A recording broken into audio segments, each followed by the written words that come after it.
hits, both at home and on the road? Doesn't that just speak directly to the mathematical rhythms of baseball and life? Did I hear you arguing about the designated hitter? I might interject as I pass a conversation at the cheese board.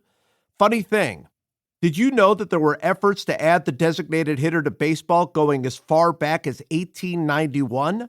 Ha! I believe it was Harry Truman who said, "There is nothing new in the world except the history you do not know." And oh, did you know that Truman was the first president to throw a ceremonial first pitch left-handed? Footnote: Harry Truman actually threw out pitches both right-handed and left-handed. Truman also attended more baseball games than any other president while in office, 16. And this includes the biggest baseball fans to ever be presidents, Richard Nixon, 11, and George W. Bush, 10. Wow, it's hitting me now. I'm actually quite annoying as a baseball fan. But this is only the face I show the world. I have another face, another side, a part of me that, as Jack Nicholson said in A Few Good Men, I don't talk about at parties. This is a part of me that prefers gray days, that feels most alive as the days grow short, that feels like barking at a television set, or gnawing on barbecue in a stadium parking lot, or screaming about John Elway, or falling into an angry sleep by counting the number of starting quarterbacks my hometown Cleveland Browns have had since the turn of the century. Yes, I am a football fan.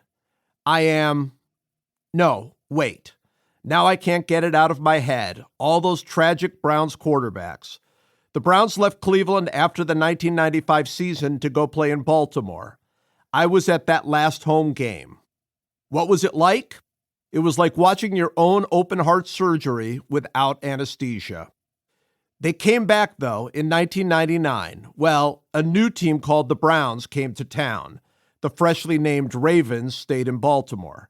And since 1999, the Browns have been such a wreck that they have had at starting quarterback, deep breath now, Tim Couch, who was the first pick in the draft, and Ty Detmer, and Doug Peterson, who would later coach the Philadelphia Eagles to a Super Bowl victory, and Kelly Holcomb, and Luke McCown, and also his brother Josh McCown. Josh was actually the good McCown, and he should be listed first, and Jeff Garcia, and Trent Dilfer, and Charlie Fry, and Derek Anderson, and Ken Dorsey, and Brady Quinn, and Bruce Gretkowski. Phew, that's a mouthful. But we're only getting started.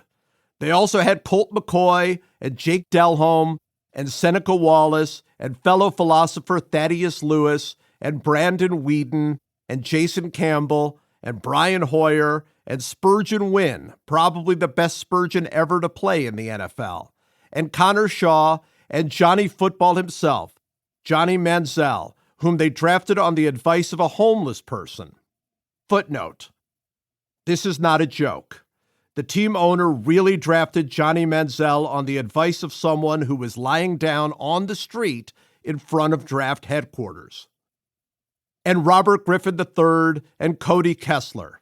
That's absurd, right? Oh, sorry. Also Deshaun Kaiser and Kevin Hogan and Tyrod Taylor and Baker Mayfield, who did lots of fun television commercials, and Case Keenum and Nick Mullins and Jacoby Brissett and Deshaun Watson, don't get me started on him, and Jeff Driscoll and Dorian Thompson-Robinson and PJ Walker and Joe Flacco. I think that's all of them. I'll save you the trouble of counting. That's 37 different quarterbacks. Wait, no, it's actually 38. I forgot about Austin Davis. How could I have forgotten Austin Davis? Made 2 starts in 2015, lost them both. By the time you listen to this, the Browns will probably add a couple more. Yes, I'm a bit more fatalistic as a football fan. All football fans, I think, are at least a little bit fatalistic. Carlin was right. Baseball is about new life. Opening day is about fresh beginnings. Football, not so much. In baseball, there's always hope, as best described in the poem Casey at the Bat, when things looked bleak for the Mudville Nine.